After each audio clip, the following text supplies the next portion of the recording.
Greetings.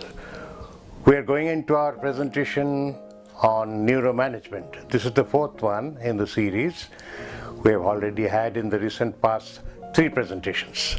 The first one was a general glimpse, drawing up a general scenario of what is neuromanagement.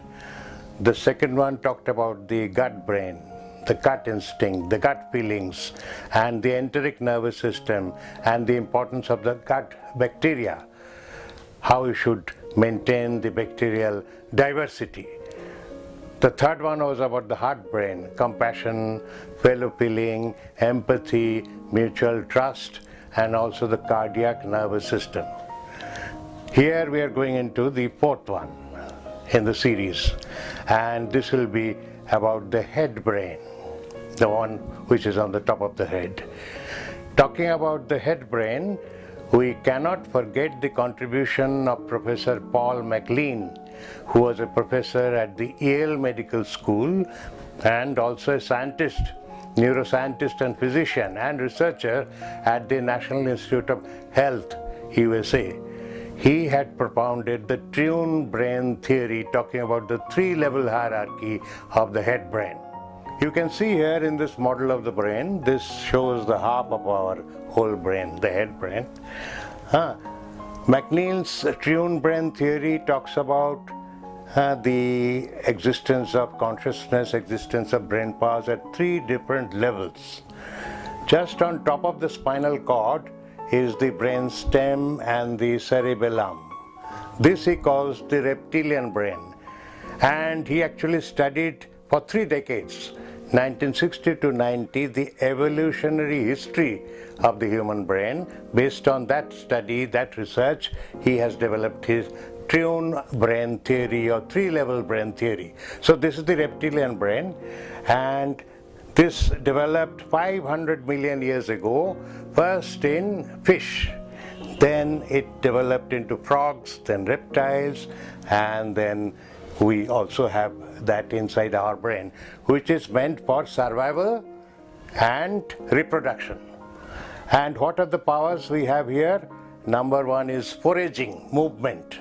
We have to get our food, so we have to go here and there, foraging movement. Then is aggression, fighting the enemies who are also competing for the same food, same resources. Then we have the killer instinct, we have to kill our prey. Then we have territorial instinct, and then we have our ritual displays that we are very powerful, we are different. So these are there, the propensities which are there in the reptilian brain. Then at the next higher level, we have the paleo-mammalian brain, which is there in every mammal, dogs, cats, monkeys, etc., which is meant for motivation and emotion, because this is the pre-reproduction and the post-reproduction behavior of love, parenting, emotion, etc. And it is also called the limbic system, and the center of this limbic system is called amygdala, which has got positive emotions, negative emotions. When you are angry, the amygdala is active. When you are sad, when you are afraid, the amygdala is active. Then finally at the top of the head, we have the neocortex, which is most developed in humans. Chimpanzees also have it, gorillas also have it, monkeys also have it, but this is the thickest.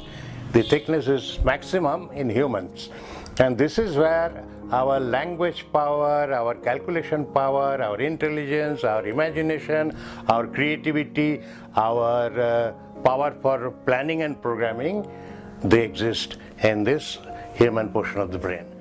You must be wondering now, what is the big idea of knowing all this? Well, I'm going to share with you some neuro management tips which are very practical, and my students have found them very, very practical. Imagine you are an interviewee and you are going to face an interview. The interviewer is a very well-dressed, sophisticated executive, and you are going to face that interview with him. Now he has his own territory, so don't just put your file or bag or briefcase without his permission on his desk, because that is his territory. He will get very poor score in the interview. So this is a very practical example. Second is When you're meeting somebody for the first time, that person, between him or her and yourself, you maintain a social distance. This is called proxemics. Proxemics. The interpersonal social distance is in the first encounter in India would be about 1.5 to 2 feet. Next, let us come to another neuromanagement tips. We are basically guided by negative emotions because throughout the evolution we have been guided by fear and fear of loss.